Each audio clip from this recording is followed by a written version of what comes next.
सोचिए, एक ऐसा देश जिसका आकार भारत के उत्तर प्रदेश से भी छोटा है, लेकिन एक वक्त ऐसा भी था जब दुनिया के 25% आबादी और जमीन पर सिर्फ इनका ही कब्जा था और कहा जाता था कि ब्रिटिश राज में कभी सूरज डूबता नहीं था। लेकिन सवाल ये है, कैसे? क्या ये सिर्फ बंदूकों की ताकत थी? तो जी हाँ, नहीं। और क्या उनकी किस्मत थी? बिल्कुल नहीं। सच्चाई ये है कि ये इतिहास का सबसे बड़ा कॉर्पोरेट रॉबरी थी। उन्होंने हमें हराया नहीं था, बल्कि उन्होंने हमें खरीद लिया। उन्होंने युद्ध से ज्यादा मानव विज्ञान का इस्तेमाल किया। आज इस वीडियो में हम उस सीक्रेट ब्लूप्रिंट को डिकोड करेंगे जिससे एक छोटी सी कंपनी दुनिया की सबसे बड़ी मालिक बन गई। वो 3 गलतियां जो हमारे पूर्वजों ने किया और वो एक चालाकी जो अंग्रेजों ने खेला। अगर आप जानना चाहते हैं कि इतिहास के किताबों में आपसे क्या क्या छुपाया गया तो वीडियो को लास्ट तक देखें।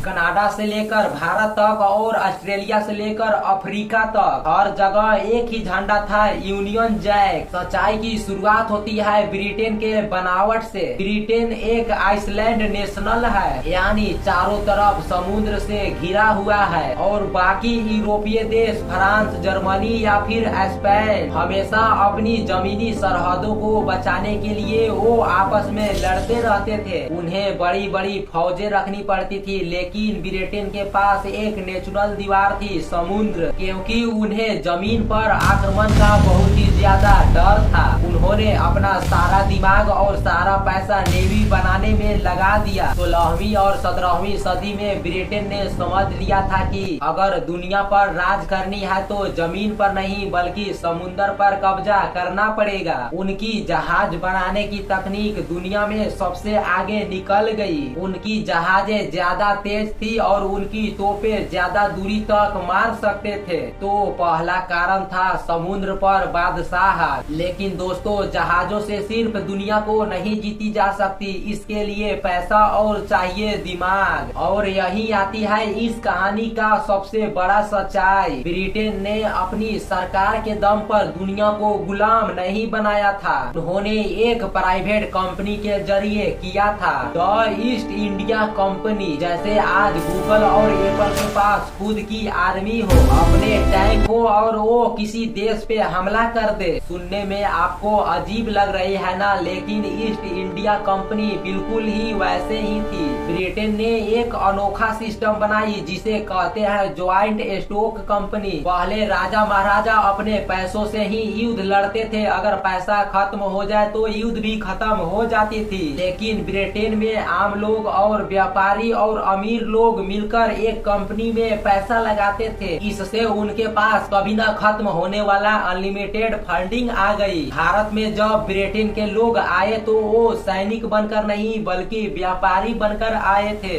उन्होंने देखा कि भारत अमीर तो है लेकिन यहाँ के राजा आपस में बटे हुए हैं। उन्होंने तलवार का इस्तेमाल बाद में किया, पहले ब्राइड और धोखे का इस्तेमाल किया। उन्होंने एक राजा को दूसरे राजा के खिलाफ भड़काया, जिसे कहते हैं डेविड एंड रूल, फूट डालो और राज करो। अब आते हैं 18वीं सदी के उस मोड़ पर जिसमें गेम ही पलट दिया। जब भारत और चीन के कारीगर अपने हाथों से कपड़ा बुन रहे थे तो ब्रिटेन में क्रांति हो रही थी। जहाँ दुनिया हवा और जानवरों पर निर्भर था, वहाँ ब्रिटेन ने भाप की ताकत खोज ली। मशीनों ने सामान बनाना शुरू कर दिया। जो कपड़ा भारत में 5 दिन में बनती थी, उसी कपड़ा को ब्रिटेन की मशीन 5 घंटे में बना देता था। लेकिन बड़ा टैक्स था कम्युनिकेशन और वीपोन्स। ब्रिटेन ने टेलीग्राफ का आविष्कार किया, ये उस समय का इंटरनेट था। अगर भारत में विद्रोह होती थी तो लंदन में कुछ ही घंटों या फिर मिनटों में खबरें पहुंच जाती थी, जबकि भारतीय राजाओं को अपने संदेश भेजने में हफ्तों लग जाते थे। और फिर आई मैक्सिम गन, दुनिया की पहली मशीन गन। अफ्रीका की एक लड़ाई में सिर्फ 50 ब्रिटिश सैनिकों ने 5000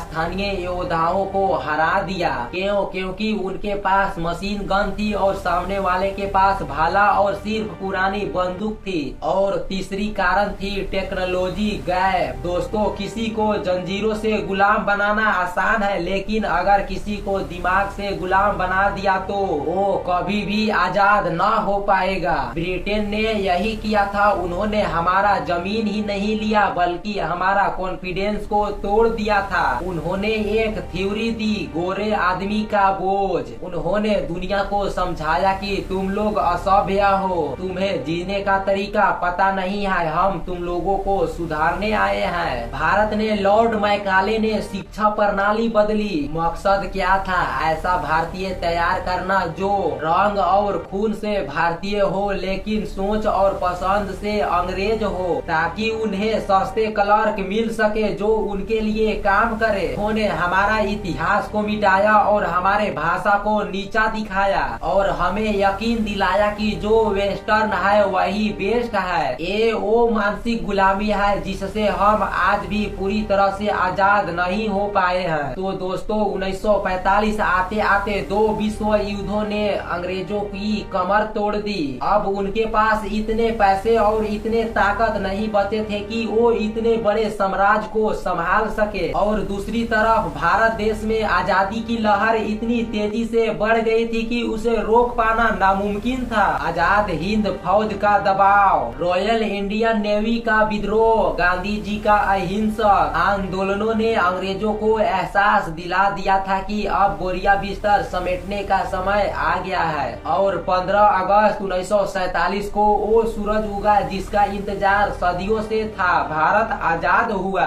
तो दोस्तों, इतिहास सिर्फ तारीखों का खेल नहीं बल्कि उन फैसलों की कहानी है जिन्होंने हमारा आज बनाया है। आपको क्या लगता है? क्या ब्रिटेन को भारत छोड़ना मजबूरी था या फिर हमारा संघर्ष की जीत थी? कमेंट में आप जरूर बताइएगा। और ऐसे ही ऐतिहासिक सफर के लिए हमारे चैनल को सब्सक्राइब कीजिए और जुड़े रहिए। धन्यवाद।